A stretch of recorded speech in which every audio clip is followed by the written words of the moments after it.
간략하게 자기소개하고 오늘 함께 말씀 나누도록 하겠습니다. 저는 그리스도의 몸교회 담임 교역자고요. 그리고 저 뭐하게 생겼나요? 전도사인 거 모르고 봤으면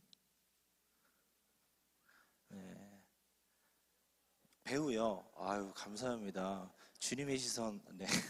예수님의 따뜻한 시선이 있으시네요. 뭐하게 생겼나요? 어디 가서 물어보면요, 중고등부 예배나 이런 데 집회 가서 물어보면 휴대폰 팔게 생겼다, 뭐 이런 얘기도 많이 듣고요. 아니면 제가 원래 이렇게 사진에 아까 나왔을 때 이게 수염이 있었잖아요. 오늘 여기 온다고 깨끗하게 밀고 왔는데 수염 길어가지고 가면 사채업자요, 뭐 이런 얘기 종종 듣습니다. 저는 지금 교회의 사역을 같이 함께 하면서요, 이 자리에도 몇 명 와 있는데 저랑 같이 일하고 있는 친구들, 저는 과일 야채 도소매 사업을 같이 함께 하고 있습니다. 시장청년이라는 브랜드를 가지고 작년에 보니까 한 매장 78개 오픈했더라고요. 네, 그렇게 해서 열심히 과일, 야채, 그 문제 아시죠? 길에 이렇게 해가지고, 자 아주머니, 자 달고 맛있는 성주참외가 한 바구니에 3,000원 드시겠습니다, 이거 하는. 근데 이제 그런 어르신들, 같이 일하시는 어르신들 저희들이 열심히 도와가면서 그렇게 사업하고 있고요. 지금 신림에 그 동네 과일 다방이라고 과일 팔았잖아요. 근데 그거 과일 갖다가 디저트 만들어가지고, 또 그 신림 같은 경우는 1인 가구가 굉장히 많습니다. 그래서 그런 친구들 같이 맛있게 과일 배불리 먹이려고 그런 매장도 같이 하고 있습니다. 저는 교회에서도 사역을 하지만 교회 밖에서도 사역을 하고 있습니다. 사업이라는 카테고리 안에서요. 그래서 오늘 이 시간에는 딱 생긴 것부터 조금 교회에서 보기엔 좀 낯설지만 세상에서 만났으면은 딱 그 느낌이 있잖아요. 그래서 교회 밖에서 제가 어떻게 신앙을 가지고 어떻게 살아가고 있는지, 또 어떻게 살아왔는지 여러분들과 함께 이야기 나눠보려고 합니다. 사실 막 그렇게 썩 재미있게 이야기를 할 수 있는 사람은 아니거든요. 다음 주에 보니까 강은도 목사님 오시더라고요. 그분이 진짜 그래서 저는 오늘 좀 부담 없이 편하게 이야기할 거고요. 여러분들도 편하게 들으시고 돌아가실 때 조금 고민하면서 이건 어떻게 해야 되지 하면서 그 마음 가지고 주일까지 기도하는 마음으로 가실 수 있으면 저는 오늘 제가 할 바를 잘하고 간다고 생각합니다. 자, 오늘 이야기 나눌 주제는요, 제3과 같이 함께 이야기 나눌 큰 주제는 진리라는 주제입니다. 한번 다 같이 우리 좌우양옆 성도님께 이렇게 한번 이야기해 볼까요? 당신의 진리는 무엇인가요? 이렇게 한번 물어보시면 좋겠습니다. 네, 당신의 진리는 무엇인가요? 우리 교회 여기 대부분 굉장히 오래 다니신 분들이라고 알고 있고, 네, 저희가 교회 다니면 교회 안에서는 당신의 진리가 무엇인가요? 하면은 자연스럽게 습관처럼 툭 나오는 답이 있습니다. 진리가 누구시죠? 아멘. 예수 그리스도. 우리 주님께서 진리시지요. 주님의 말씀이 진리지요. 네, 이게 우리가 굉장히 알고 있는 지식이고 알고 있는 것이거든요. 여러분, 그런데 우리 모두는요, 각자의 삶의 진리라고 생각하는 것이 있습니다. 그것이 하나님이시고 그것이 예수님이고 주님 주신 말씀이신 여러분 되기를 간절히 축복합니다. 그런데 저도 이렇게 살아가다 보니까요, 저의 10대 때의 진리는요, 돈이었어요. 남자라면 돈을 많이 벌어야지. 왜냐면 저희 아버지가 목사님이셨거든요. 아버지가 목사님이셨는데 시골에 있는 작은 교회 목사님이셨습니다. 그래서 뭐 아주 가난하진 않았지만 부유하게 성장하진 못했었던 것 같아요. 그래서 돈을 많이 벌어야겠다라는 생각을 가지고 살았었던 시간이 있었습니다. 여러분들의 진리는 무엇입니까? 인생, 이렇게 보시면 될 것 같아요. 인생에 꼭 있어야 할 것, 마음속으로 한번 생각해 보시겠어요? 나 이것만큼은 절대로 포기 못해. 내가 교회도 다니고 내가 신앙생활도 오래 했지만 주님만 바라보기보다 나 이거는 포기 못해 하는 거.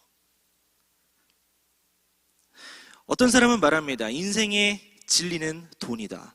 어떤 사람은 인생의 진리는 워라벨이다. 어떤 사람은 인생의 진리는 즐거움이다 라고 말하는 사람들이 세상에 많이 있죠. 우리들의 마음을 조금 더 냉정하게 돌아봤을 때 우리들은 무엇을 따라갈까요? 놀라운 것은요, 사람은 자신이 진리라고 생각하는 것을 위해 어떤 희생도 감수합니다. 짧은 예화를 한번 해볼게요. 여러분, 예배 굉장히 중요하죠? 안 중요한가요? 여러분, 예배 정말 중요하죠? 아멘. 물론 뭐 삶이 예배다 뭐 이런 슬로건이 생기면서 주일 예배보다 우리들의 삶을 더 잘 살아야 된다 이렇게 생각하시는 뭐 젊은이들도 많이 생겼던 것 같은데, 사실 공예배를 나오나요? 네.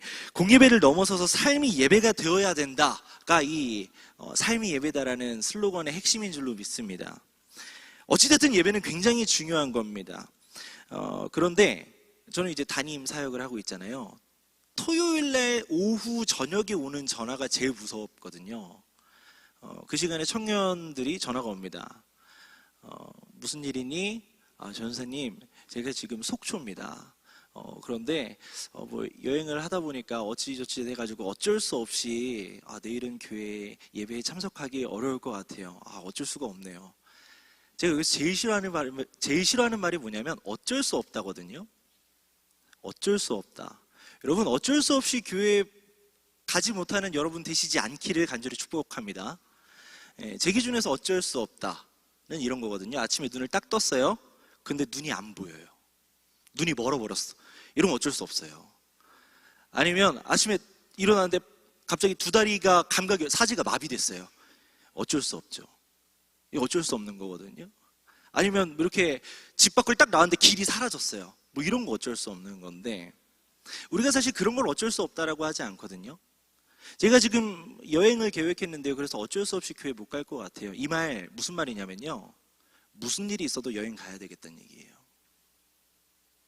이번 주에 뭐 어떤 약속이 있어가지고요, 어쩔 수 없이 교회 못 갈 것 같아요. 이 말 무슨 말이냐면 무슨 일이 있어도 난 그 약속은 가야겠다는 얘기죠. 무엇보다 중요한 거죠? 예배보다 중요한 거죠. 이렇게 내가 따르는 진리, 내가 따라가는 거, 예배 중요한 줄 알지만 예배보다 더 중요하게 생각되는 것이 우리들의 삶에는 굉장히 많이 있다는 것이죠. 그리고 그것을 우리는 우리가 따라가는 진리라고 부를 수 있습니다. 그것이 참이든 거짓이든. 우리는 수단과 방법을 가리지 않고 내가 옳다고 생각하는 진리를 쫓아갑니다. 돈이 진리라고 생각하는 사람은 수단과 방법을 가리지 않고 돈을 향해 쫓아가고요. 자녀가 인생의 진리라고 생각하는 사람은 수단과 방법을 가리지 않고 자녀에게 집중합니다. 힘과 명예가 진리라고 생각하는 사람은 힘과 명예를 위해 수단과 방법을 가리지 않지요. 우리들 안에는 예수님이 진리셔서 예수님을 따르기에 수단과 방법을 가리지 않고 그 어떤 어쩔 수 없는 핑계를 대지 않고 주님만 따라가는 모든 여러분 되시길 간절히 축복합니다. 저희 교회 그 친구 중에 여러분 클라이밍이라고 아시나요? 클라이밍? 이상한 스포츠가 있어요. 그 벽에다가 멀쩡히 있는 벽에다가 바위 박아놓고요, 그거를 막 맨손으로 올라가는 스포츠예요. 돈 내고. 그거 올라가다 보면은 손톱도 빠지고요, 막 무릎이나 팔꿈치 이런 데 멍도 든대요. 근데 그걸 돈 내고 해요. 이런 아주 재밌는 스포츠가 있는데, 저희 교회에는 그 클라이밍 스피드, 빨리 올라가는 거, 이거 전국에서 아마추어 챔피언인 하는 친구가 있거든요. 근데 제가 이 친구랑 같이 과일도 팔고 교회 사역도 하고 같이 말씀 이야기도 하고 이렇게 시간을 많이 보냈어요. 그런데 저희가 과일 팔 때 보통 저녁에 8시쯤에 끝납니다. 7, 8시쯤에. 그러면 7, 8시쯤에 어디 가야 되죠? 집에 가야죠. 얼마나 피곤해요. 힘들잖아요. 그런데 이 친구가 어느 날은요, 클라이밍 하러 가야 되겠다는 거예요. 그렇게 열심히 일해놓고 클라이밍 하러 가야 되겠대요. 그래서 안 힘드냐? 그러니까 힘들대요. 그럼 집에 가야지 왜 클라이밍 하러 가냐? 물어보니까 클라이밍 생각하면 너무 피곤해도 가슴이 막 뛰어요. 심장이 막 두근두근 거리고요. 막 내가 살아야겠다는 막 그런 열망이 막 피어오릅니다. 내일 죽는다면 저는 오늘 클라이밍을 하겠어요 라고 하길래 오늘 죽일까? 이런 생각을 오늘 저기 앞에 와서 앉아 있는데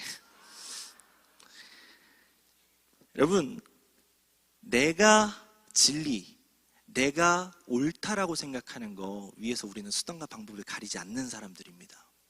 그게 우리 주님이 되기를 간절히 축복합니다. 자, 진리가 무엇일까요? 진리의 사전적인 정의는요, 참인 명제를 말합니다. 옳은 명제, 옳은 명제.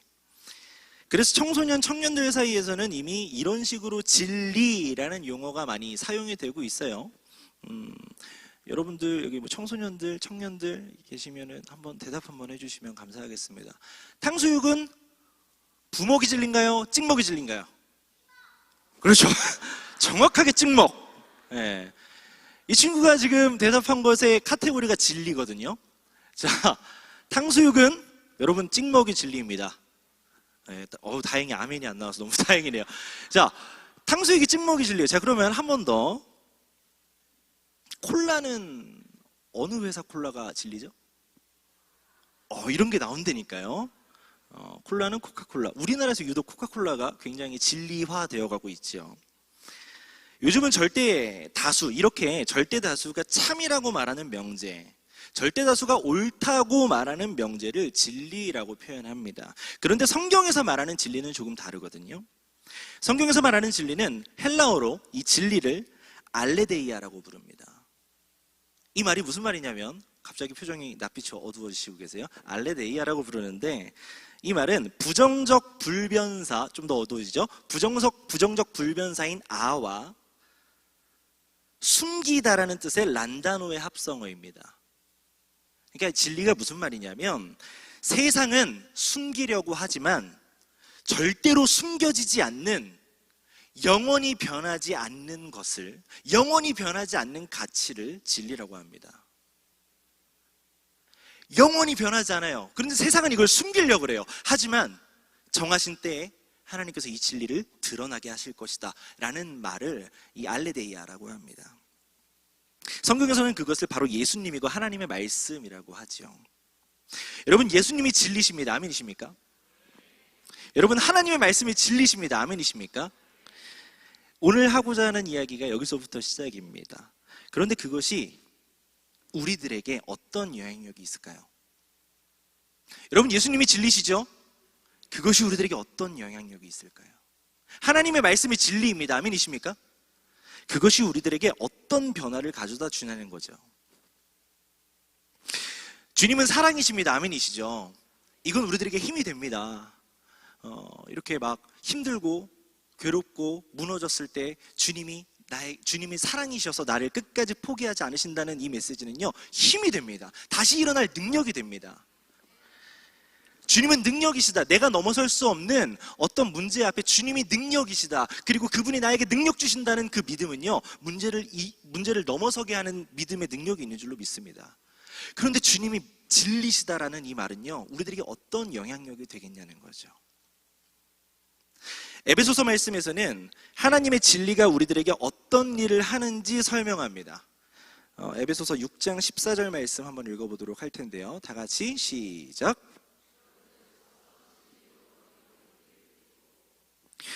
허리띠에 진리를 연결해서 우리에게 진리가 어떻게 작용하는지에 대해 설명하거든요. 여러분, 허리띠가 어디에 쓰이죠? 네, 열심히 대답을 하려고 하시는 모습들이 저를 감동하게 해요. 허리띠는 보통 허리가 이게 헐렁헐렁한 바지를 꽉 해가지고 바지 안 내려가게 하는 용도로 쓰잖아요. 그렇죠? 또 다르게 쓰는 용도가 있습니다. 혹시 나는 헬스를 5년 이상 했다. 운동 안 하시나 봐요, 다들. 네, 헬스 오래 하시는 분들은 레버 벨트라고 있습니다. 허리에 매는 띠거든요. 벨트예요. 그러니까 힘을 줘야 할 때 허리에 이 복압을 딱 이렇게 받쳐줘가지고 내가 들 수 없는 것을 들어야 될 때 이 허리 벨트를 해서 딱 안정적이게 힘을 줍니다.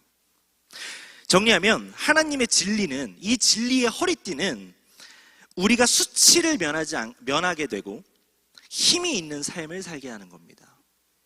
진리가 온전히 서 있는 사람은 세상 속에서 수치를 당하지 않습니다. 진리가 온전히 서 있는 사람은 세상 속에 힘있게 살아갈 수 있습니다. 반대로 말하면 진리를 따르지 않을 때 우리는 허리띠가 없는 것처럼 바지가 흘러내려 수치를 당하고 힘없는 삶을 살게 됩니다. 수치를 당하지 않는 삶. 여러분, 세상 속에서 기독교인인 것을 드러내고 밝히는 것이 자랑스러우신가요? 아니면 때로는 수치스러우신가요? 아멘. 지금 10대, 20대, 30대, 40대의 복음화율은 특히나 10대, 20대는 5% 미만으로 떨어졌다고 합니다. 100명 중에 내가 신앙인입니다라고 밝히는 사람이 5명이라는 거죠. 5명 미만. 왜 이렇게 됐을까요? 여러분, 지금 시대는요, 신앙으로 인해서 핍박을 받는 시대는 아니라고 생각합니다. 여러분, 오늘 이 시간에, 아주 좋은 시간에 여러분 금요철야에 나오셨어요. 금요철야 나오시면서 나는 오늘 목숨을 걸고 나간다. 내가 오늘 금요철야 가면은 목이 잘릴 수도 있어. 이런 혹시 순교자의 결단을 가지고 나오신 분 있으신가요? 집에 가서 좀 쉬고 싶은데 하는 마음을 이기고 나오신 여러분들 너무 축복합니다. 그런데 지금 시대는 우리가 신앙을 지킨다고 핍박을 받는 시대는 아닙니다. 그런데 핍박이 아닌 수치를 당하는 것은 우리들이 많이 경험하는 시대지요. 하나님을 믿는다고 말하지만 진리를 따라가지 않는 그리스도인들이 너무나도 많습니다. 뉴스만 봐도 혹은 들려오는 소식들만 들어도 우리가 신앙인으로 살아가는 것에 뭔가 자랑스러울 때보다 무언가 수치스럽고 무언가 부끄러울 때가 더 많은 시대 가운데 우리는 살아갑니다. 우리는 이 가운데 이 수치가 있는 이 시대 가운데 더 이상 수치를 당하지 않고 진리로 바로 서서 세상 가운데 핍박을 당할지라도 수치를 당하지 않는 그런 모든 여러분 그리스도인 되시기를 간절히 축복합니다. 자, 그리고 우리가 진리로 세상을 살아갈 때 뭐가 있을 수 있다고요? 바로 힘이 있을 수 있습니다. 지금 시대에 여러분 힘이 필요합니다. 이게 막 힘, 돈, 명예 이런 힘이 아니고요. 진리로 바로 설 수 있는 힘이 필요합니다. 왜냐하면 지금 시대가요. 옛날에는 착한 친구들이 공부 잘했거든요. 전 공부 잘했을까요? 보통 착한 친구들이 공부 잘했대요. 제 친구가 강남 쪽에서 영어 학원 선생님 하는 친구가 있는데 이 친구가 저한테 하는 얘기가 이젠 좀 무섭대요. 나쁜 애들이 공부 더 잘한다고. 이기적인 친구들이 공부를 더 잘하는 시대에 들어섰다고. 예전에 저 어렸을 때는 권선징악이라는 말이 그래도 실현되는 세상 속에 살았다고 생각을 하거든요.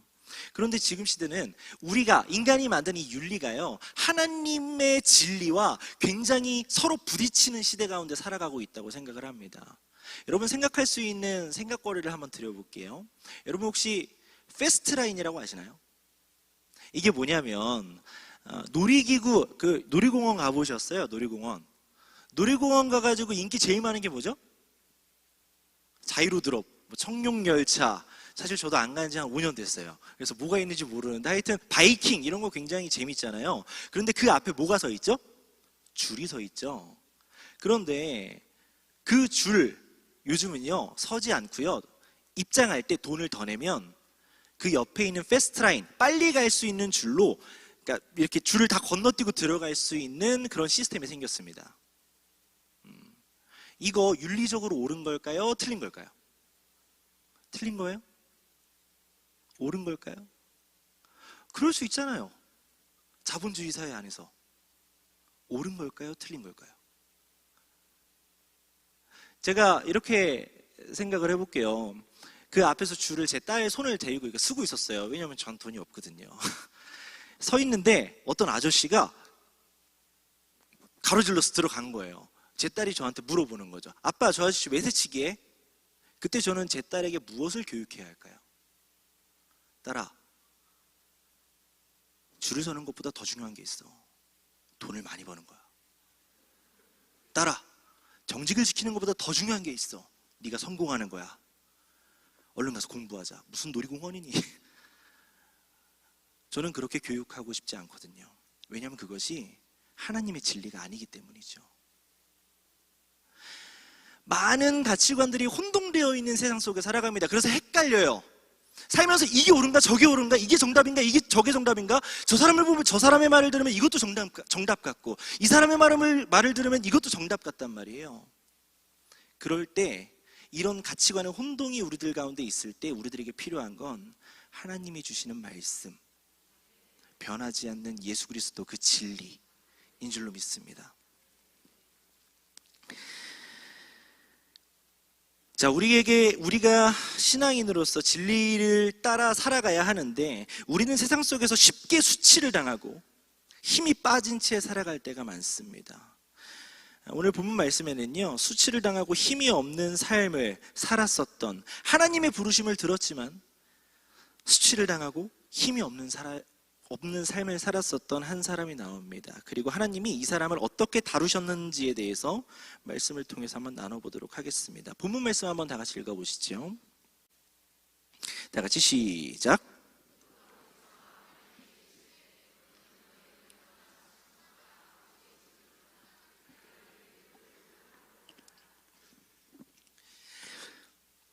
하나님이 아브라함에게 말씀하십니다. 내가 너에게 보여줄 땅으로 가라. 그래서 아브라함이 이 말씀을 듣고 순순히 가나안으로 갑니다. 그런데 10절 말씀에 보니까요, 10절 말씀 한번 읽어볼까요? 10절 시작.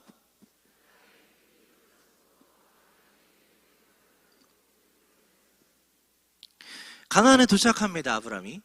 그런데 10절 말씀을 보니까요, 금방 떠나요. 하나님은 아브라함에게 가나안으로 가라고 했거든요. 근데 가나안에 도착했어요. 그런데 금방 떠난다는 겁니다. 이유가 뭐였냐면, 하나님이 가라고 명하신 가나안 땅에 도착해 보니까 땅이 어땠어요? 기근이 들었어요. 척박했다는 겁니다. 여러분, 하나님의 진리를 따라가면 우리들의 삶의 상황이 좋아질까요?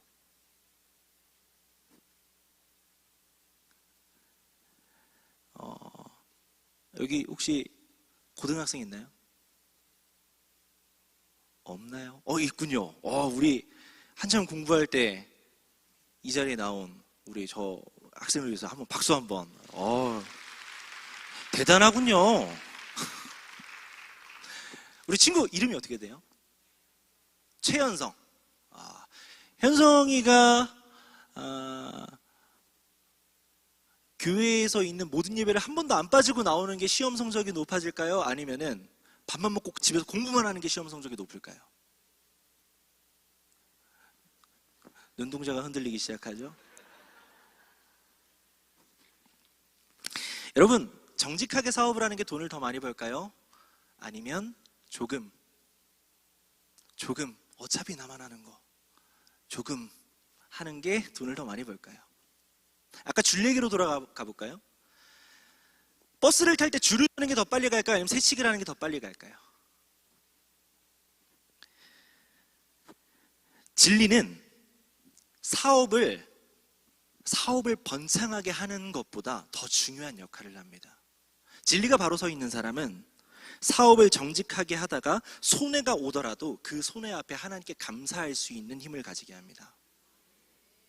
진리는 남들이 공부할 시간에 주님 앞에 나와서 예배함으로 시험 성적에 따라 내 인생이 갈리는 것이 아니라 하나님의 인도하심에 따라 내 인생이 달려있다라고 하나님 앞에 자기 자신을 겸손하게 낮추는, 그럼으로써 나의 인생을 온전히 하나님께 드릴 수 있는 힘을 갖게 합니다.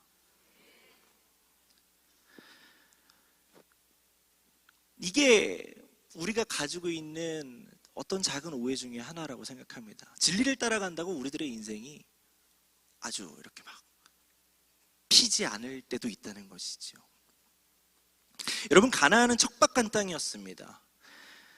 근데 하나님이 그 가나안 땅에, 약속한 땅에, 그 보여줄 땅에 가라고 명하셔서 가나안에 도착했더니 아브라함이 놀란 거예요. 하나님이 가라고 한 땅에 가면은 좋은 땅인 줄 알았지. 기근이 들었네. 이거 어떡하지? 자, 아브라함 원래 뭐 하는 사람이죠? 양치는 사람이거든요. 자, 아브라함이 양치는 사람인데 양치려면 뭐가 필요해요? 제발 양이라고 말하지 말아주세요. 양치려면 뭐가 필요하죠? 풀이 필요해요. 양들이 먹을 풀이 필요하단 말입니다. 자, 그런데 이 풀은요, 땅이 비옥해야 잘 자랄까요? 아니면 척박해야 잘 자랄까요? 네, 비옥해야 잘 자라죠. 도착했어요. 나 양치는 사람 도착했는데 땅이 척박해. 풀이 있어 없어? 없다는 거죠. 아브라함 고민하는 거죠. 나가린데? 이거 어떡하지? 나 양쳐야 되는데, 이런 상황이 된 겁니다. 자, 그래서 어떤 결정을 하냐면 물이 넉넉한 애굽으로 이동합니다. 하나님이 애굽 가라고 한 거예요? 가나안 가라고 한 거예요? 하나님이 원하셨던, 하나님이 따르라고 하셨던 그 진리의 땅이 어디였어요? 가나안이었단 말이죠. 근데 애굽으로 금방 가버립니다. 자, 이게 하나님의 뜻보다 나의 경험이 더 중요한, 그러니까 즉 진리보다 내 경험이 더 중요하게 사는 사람이 저지르는 실수입니다. 하나님이 가라고 한 것보다 내 경험에 따라서 이거 풀이 없잖아. 그럼 양 못 키워. 난 그럼 굶어 죽겠네. 야, 일단 애굽으로 한번 가보자. 이런 실수를 하고 만다는 거죠. 자, 애굽으로 그렇게 갑니다. 애굽에 도착했더니 그 땅의 왕이 자기 아내를 좋아해요. 왕은 그 당시에 절대 권력자입니다. 마음에 드는 여자가 있으면 그 남편을 죽여서 뺏을 수 있는 정도의 권력이 있었어요. 아브라함의 목숨이 위험해진 상황이 된 거죠. 그래서 어떻게 하는가요? 아브라함, 자기 아내를 누이라고 속입니다. 이거 되게 수치스럽지 않나요? 여러분, 여기 남자분들이 있잖아요. 결혼하신 남자분들. 와이프가 너무 예뻐가지고 내가 죽게 생겼네. 사실 내 와이프 아니에요. 우리 누나예요. 이거 되게 수치스러운 상황 아닌가요? 이 상황에서 야, 아브라함 힘이 있네 이렇게 하시겠어요? 반대로 물어볼게요. 여러분, 여기 자매님들, 내 남편이 그렇다 자랑스러우시겠습니까? 아니면 수치스러우시겠어요? 네, 그래도 마음이 착하셔서 크게 대답은 안 하시네요. 수치 뭐 이 정도로 대답하시네요. 이게 되게 수치스러운 거거든요. 결국 살인은요, 왕에게 끌려가고 아브라함은 그 대가로 많은 재산을 받게 됩니다. 엄청 수치스럽지 않나요? 내 와이프 팔아가지고 돈 받았는데 이거 가지고 행복할 사람이 어디 있겠습니까? 물론 여러분들 중에서 그런 분이 있다면 이 시간 돌이키고 회개하여서 우리 주님 그 진리를 따라가는 모든 여러분 되시길 축복합니다. 물론 나중에 하나님의 개입으로 살인은 탈출하게 됩니다. 자, 그런데 이 과정에서 아브라함이 선택했었던 모든 것들은요, 아브라함이 그 당시에 따르던 진리와 연결됩니다. 하나님의 부르심을 들었어요. 하나님이 명하신 땅으로 가고 있었습니다. 하나님의 인도하심에 순종하고 있다고 생각했어요. 그런데 그 안에 있는 작은 선택들은요, 사실 하나님이 주신 진리를 따라가는 것이 아니라 내가 세운 나의 진리를 따라갔다고요. 어디 그렇죠? 하나님이 가라고 한 땅으로 갔지만 양을 치기에 척박했습니다. 이때 아브라함의 진리가 뭐예요? 야, 먹고 살아야 되는데. 이게 아브라함 가운데 있는 경험에서 나온 진리인 거죠. 탕수육은 찍먹, 이런 경험에서 나온 거예요. 이게 교회 예배 중요하지만 그래도 나한테는 여행도 중요해. 경험에서 나온 거죠. 진리를 쫓아 가나안에 갔다가 땅이 척박해서 애굽으로 갑니다. 애굽에 도착했더니 왕이 내 아내를 노려요. 내 목숨이 위험한 상황. 이때 아브라함의 진리는 뭐죠? 그래도 일단 목숨은 부지하고 봐야지 하는 그런 진리가 아브라함 가운데 있었다는 것이죠. 그랬기 때문에 약속한 땅 가나안을 떠났고 하나님이 짝지어 주신 아내를 누이라고 속였던 거죠. 자, 우리는 어떠합니까? 우리가 신앙생활을 할 때 우리의 신앙을 흔드는 것들이 있죠. 저는 지금 이 시간에 이 한 주를 마감하는 이 금요일 이 시간에 나오셔서 하나님을 찾으시고 예배하시는 여러분들은 이미 하나님의 부르심 가운데 그것을 경험하고 그 길을 따라가고 있는 여러분들이라고 믿습니다. 그런데 이런 우리들도 마음이 흔들릴 때가 있죠.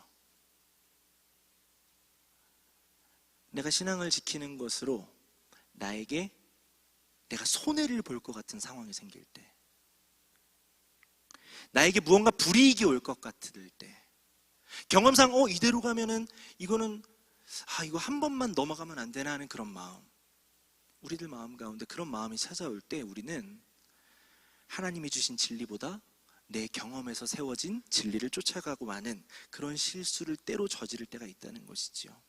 혹시 지금 그런 상황 가운데서 고민하고 계신 여러분들 중에 한 분이라도 계신다면 우리 당당하게 하나님 진리, 약간 무식하게 그 진리 쫓아가는 여러분들 되시길 간절히 축복합니다. 자, 그렇다면 선택의 순간에 하나님이 주신 진리보다 더 중요하게 여겨졌던 자기가 따르던 진리들, 아브라함이 따랐었던 이 진리들은요, 어디에서 나온 걸까요? 그것은 아브라함이 살던 시대의 문화, 그 문화 가운데 살았었던 자신의 경험. 자, 여러분, 우리들은 이거를 조금 어려운 말로 세계관이라고 합니다. 세계관. 자, 본문 말씀 다시 한번 좀 올려주시겠어요? 창세기 12장 1절.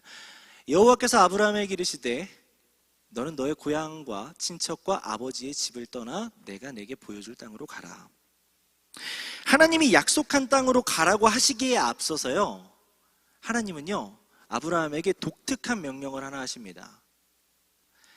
너는 너의 고향과 친척과 아버지의 집을 떠나라.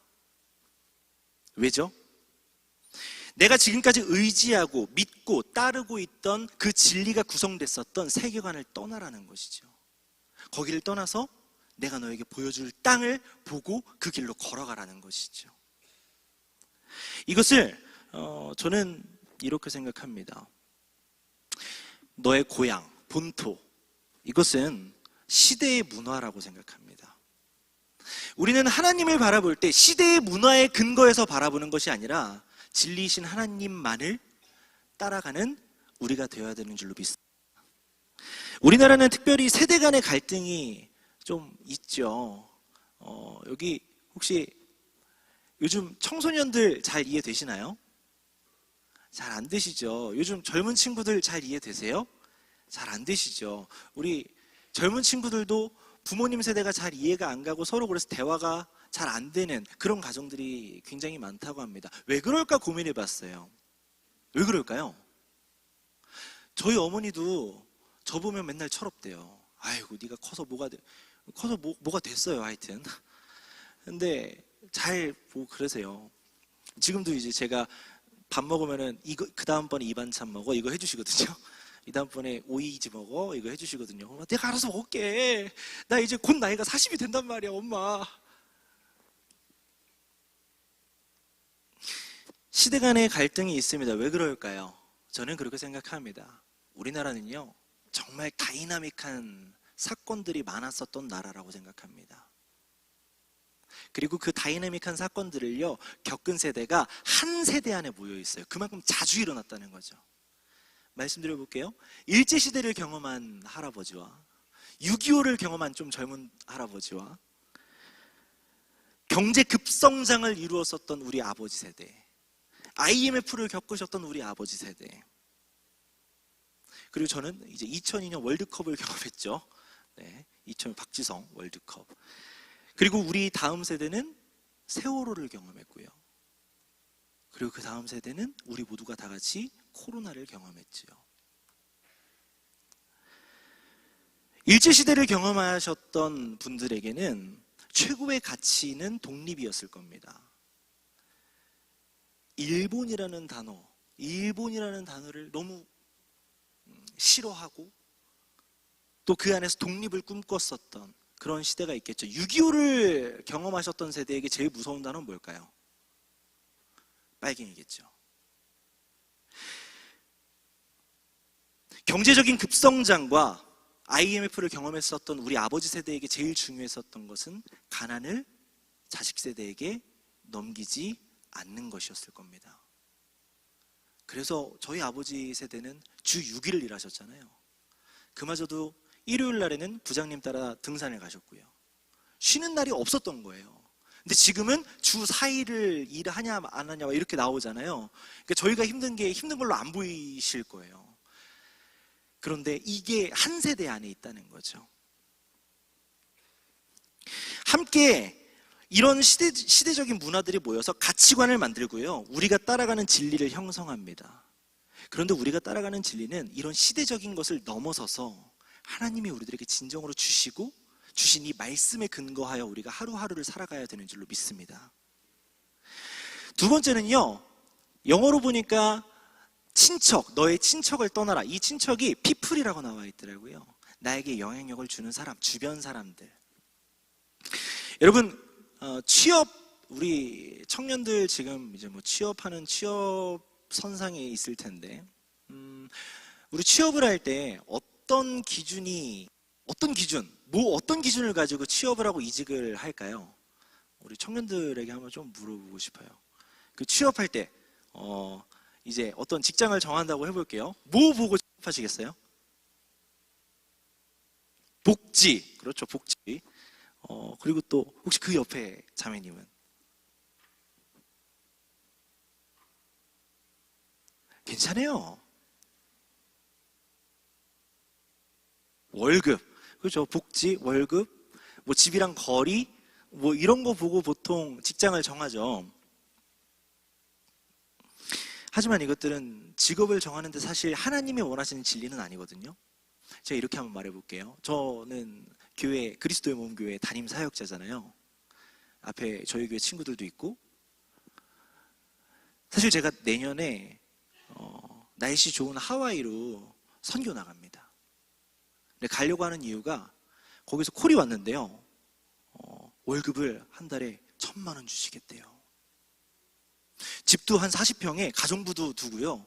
막 차도 테슬라 차 이거 좋은 거 주시고. 그래서 제가 지금 아기가 둘이 있어요. 딸이랑 아들이 있는데 하와이 영어권이잖아요. 영어 교육에도 너무 좋겠더라고요. 전 추운 거 되게 싫어하거든요. 근데 거긴 계속 따뜻한 날씨잖아요. 저 그래가지고 하와이로 선교 가려고 마음을 먹었습니다. 라고 한다면 제가 아니에요. 안 갈 거야, 얘들아. 안 가는데 제가 만약에 그렇게 한다면, 저희 교회에서 함께 사역하고 있는 성도들이 저를 봤을 때 존경할 수 있을까요? 같이 함께 신앙생활 걸어갈 수 있을까요? 아마 안 될 겁니다. 그런데 성경에서 우리들에게 가르치는 진리는, 저는 성직자잖아요. 여러분들도 성직자시거든요. 성도가 감당해야 하는 역할이 성직입니다. 저도 성도고 여러분들도 성도고. 성직의 뜻은요, 다른 어떤 대단한 것이라기보다 하나님의 뜻대로 살아가는 것을 말합니다. 하나님의 진리를 쫓아가는 사람들이 성도예요. 그 사람이 성직입니다. 세상에서 어떤 일을 감당하든 그 가운데서 하나님의 나라를 꿈꾸고 하나님이 주신 진리를 가지고 싸워나가는 사람, 세워가는 사람이 성직자인 줄로 믿습니다. 근데 저는 제가 아까 그걸로 딱 한다니까 여러분 안색이 딱 어두워졌거든요. 이단인가? 이러셨단 말이에요.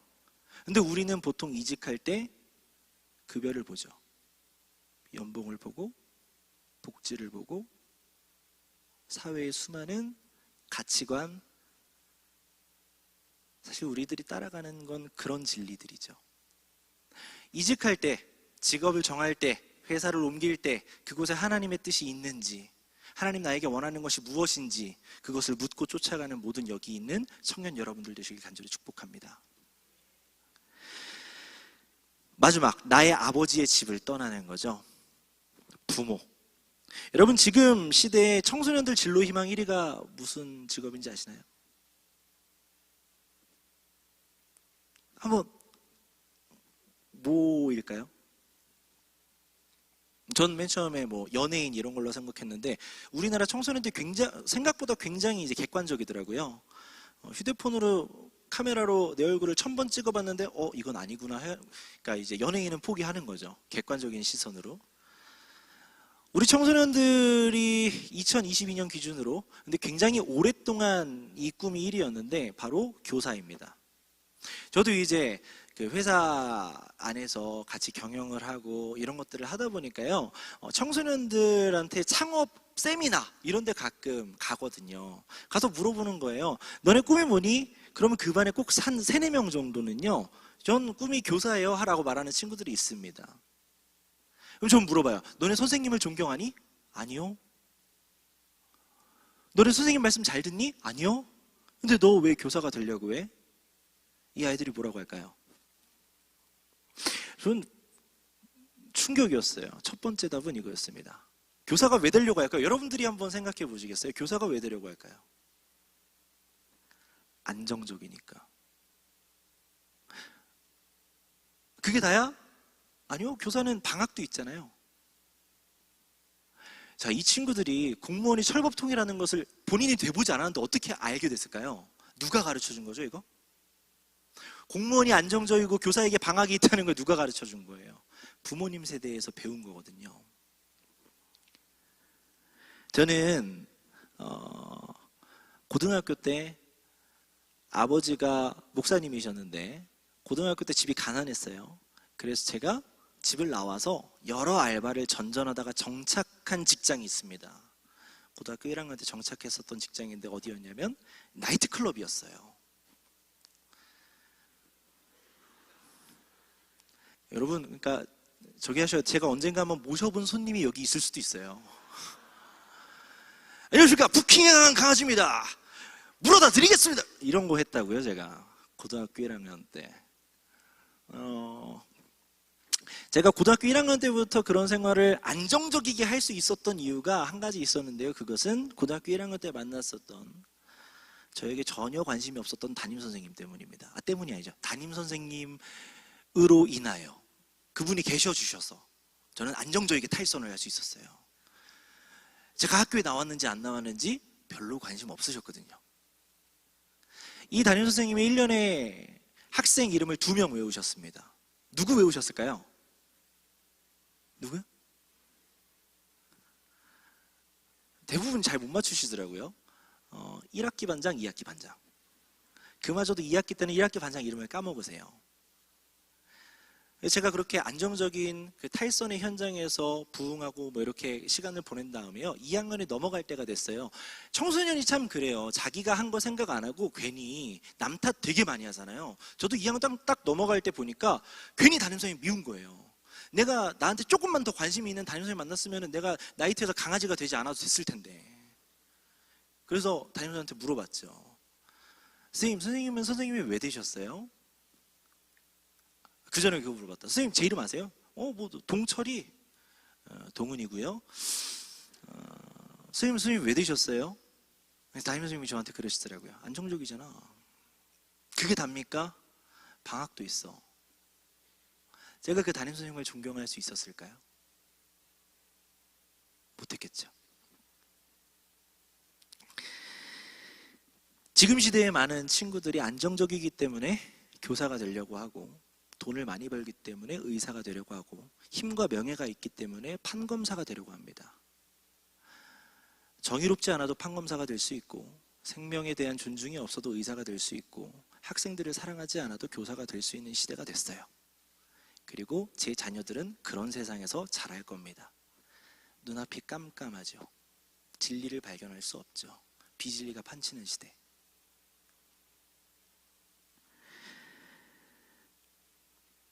이러한 시대의 문화가 반영된 진리에 잠식되어 있으면 하나님의 부르심에도 아브라함에게 넌 복이 될 거야, 내가 널 복이 되게 할 거야, 내가 너에게 보일 땅으로 가라 라는 이 부르심 가운데서도요, 그냥 휩쓸려 다니다가 비진리를 쫓아 살아가고 있는 자신을 발견하게 된다는 것이죠. 하나님의 부르심이 있었음에도 불구하고.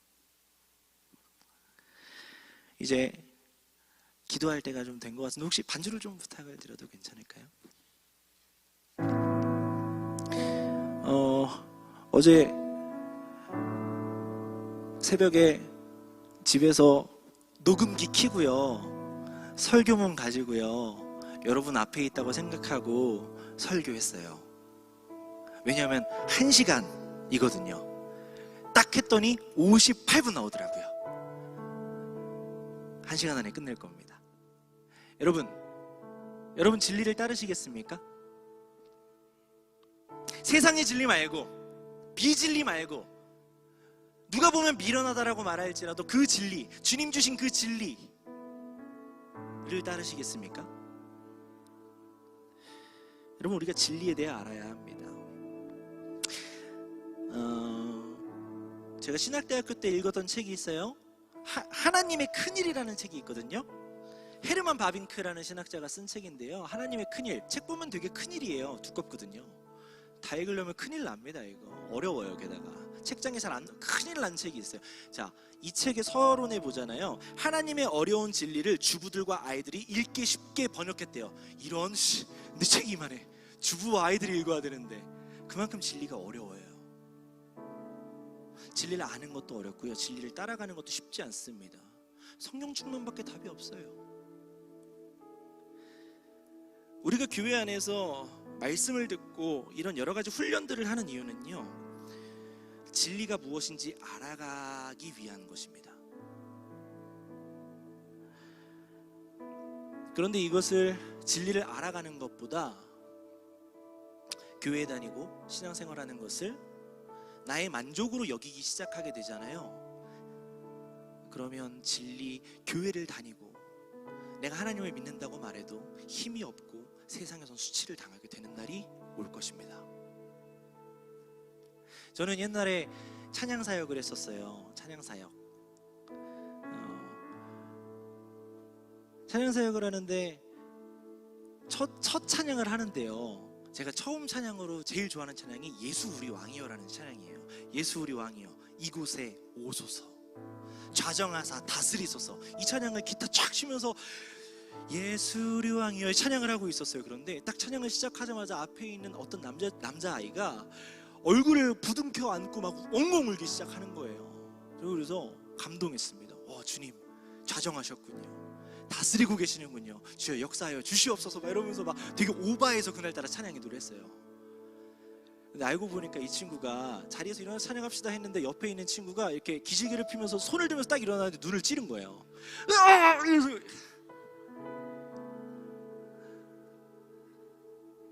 진리는 어떤 감정이 아닙니다.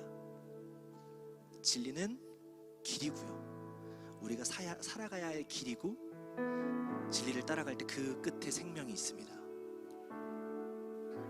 그래서 우리가 진리를 먼저 알아야 합니다. 우리 진리를 아는 데 집중하는. 근데 진리 어디에 나와 있죠?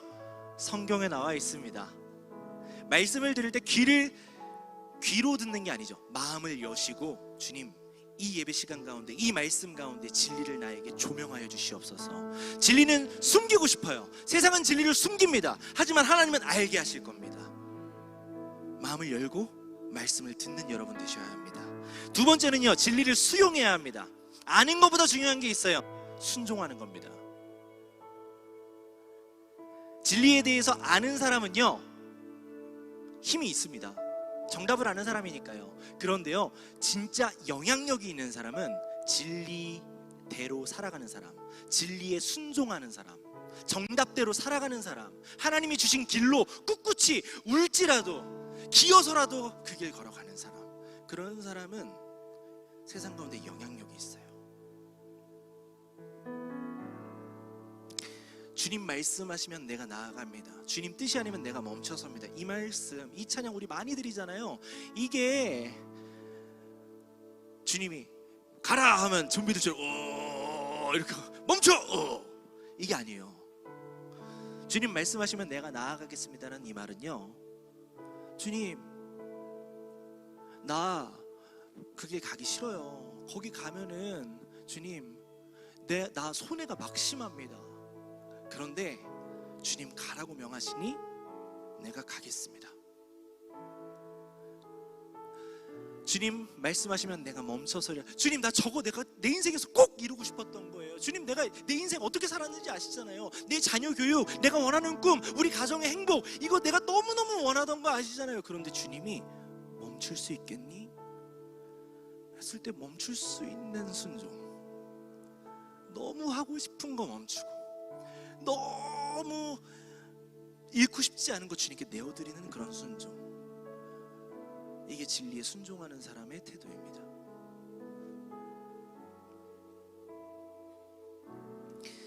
진리보다 비진리가 우리 눈에 유익을 더 많이 줘요. 왜냐하면 우리가 살고 있는 이 시대가 비진리로 판치는 세상이기 때문에 정직한 거 좀 포기하고 내 이익을 위해 쫓아 살아가고, 일요일날 와서 주님 죄송합니다 하지만 월요일이 되면 또 반복하고 반복. 그러니까 점점 교회가 힘이 없어지고요, 수치를 당하기 시작하는 거예요. 건강한 교회는 모였을 때 교제하고 떡을 떼는 데 힘쓰며 진리에 대해 알아가고, 흩어졌을 때 진리에 순종하여 진리를 향한 수많은 공격에도 진리를 붙들고 살아가고, 공동체는 모여서 그 일을 위해 중보하는 그런 교회가 정말 멋진 교회 공동체라고 저는 생각합니다. 교회 모일 때는 진리에 대해 공부합시다. 세상에 나가선 진리에 대해 순종합시다. 그리고 우리가 서로를 그 일을 함에 있어서 넘어지고 쓰러지지 않도록 중보합시다. 마지막으로 짧은 간증이에요. 저는 원래 가난한 집에, 가난한 가정, 목회자 가정에 태어나서 돈이 최고라고 생각했었던 사람입니다. 제가 어렸을 때 꿈이 뭐였는지 아세요? 나이트 사장이 꿈이었어요. 그러니까 나의 보스, 제일 돈 많고 제일 인생 마음대로 사는 사람. 와, 저것이 나의 꿈이구나. 제 그때 사진 보여드릴까요? 사진 한번, 첫 번째 사진 띄워주시겠어요?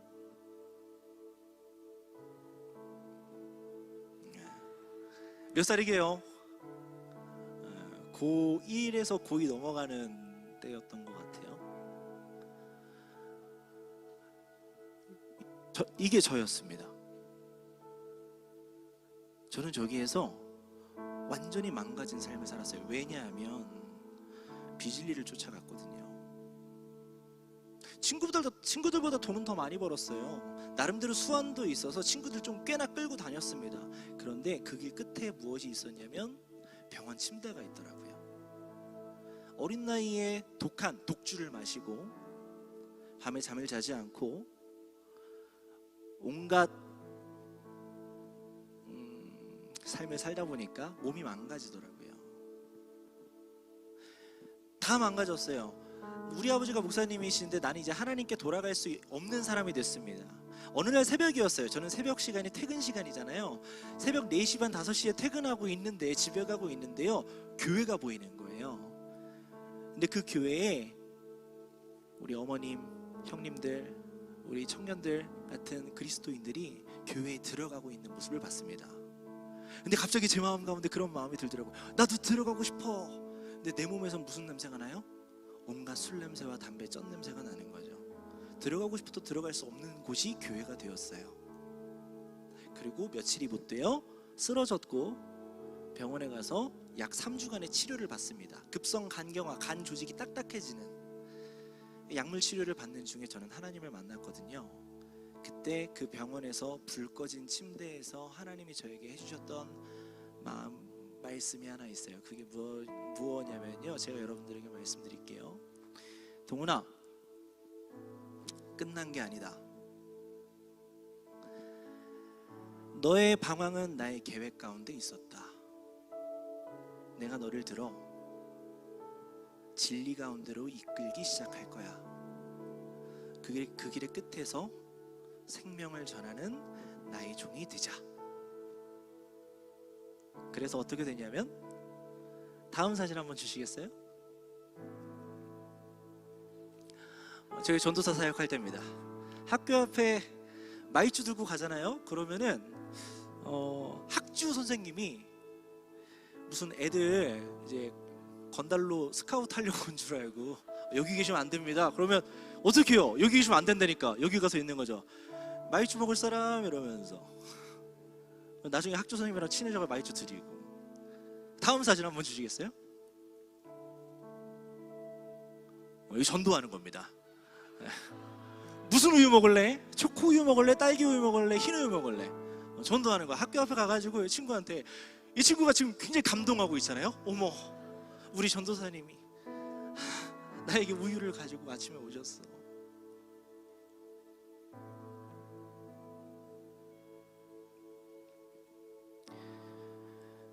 진리는요, 물 제일 밑에 깔려있는 모래가와 같아서요, 평소에 있을 때는 안 보입니다. 근데 이거 막 흔들잖아요? 그럼 밑에 있는 게 올라와요. 여러분들이 그냥 살아갈 때는 내가 뭘 따라가는지 잘 몰라요. 근데 어떤 큰일이 막 있잖아요. 그러면 내가 뭘 따라가던 사람인지 명확하게 드러납니다. 우리 주님 앞에서 나중에 주님 앞에 설 때에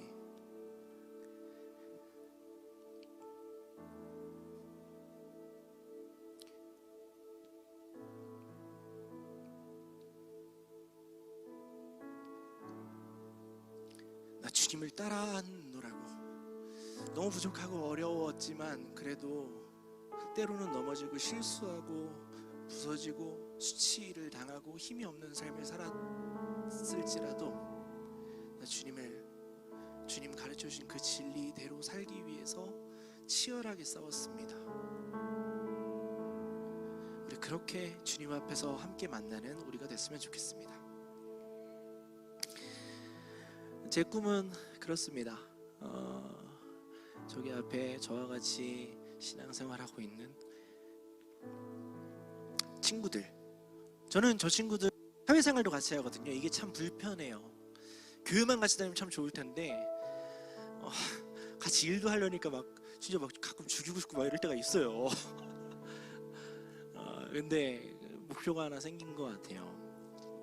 이 친구들과 세상을 살아갈 때 이 사회 안에서 하는 모든 결정들 가운데 수치를 당하지 않는 형이고 싶고 전도사이고 싶고 그리스도인이고 싶습니다. 때로 어디로 갈지 몰라서 힘을 잃고 헤매이는 순간에 허리에 맨 복대처럼 막판까지 끝판까지 힘을 주고 같이 함께 걸어가 줄 수 있는 그런 그리스도인이 되고 싶습니다. 여러분들은 지금 오늘 무엇을 따라가고 있습니까? 우리 주님 가르쳐 주신 그 진리, 여기 안에 잘못된 모래가 가득 차 있다면 오늘 이 시간 그거 다 쏟아버립시다. 그리고 주님 다시 채워주세요. 나에게 진리로 다시 부어주세요. 우리 이렇게 기도하는 시간 되기를 원합니다. 한번 나같이 기도하실 텐데, 주님 내 안에 가득 있었던 것, 주님 이것만은 포기할 수 없습니다. 주님 나 이거 없이 못 삽니다 했었던 그 모든 것들 이 시간 주님 앞에 쏟아내겠습니다. 성경에선 그것을 회개라고 합니다. 내 안에 하나님으로 채울 수 없도록 이미 가득 차져 있는 거, 그거 내려놓는 것을 회개라고 합니다. 주님 이제 방향을 바꾸겠습니다. 내 안에 가득 채워져 있는 거 주님 쏟아내겠습니다. 주님 성령으로 채워주시옵소서. 진리로 가득 채워주시옵소서. 우리 시간 나같이 주님만을 의지하며 주님만을 따르겠다라고 결단하며 우리 다같이 주여 한번 부르시고 통성으로 기도하며 나아가시겠습니다. 다시 기도합시다.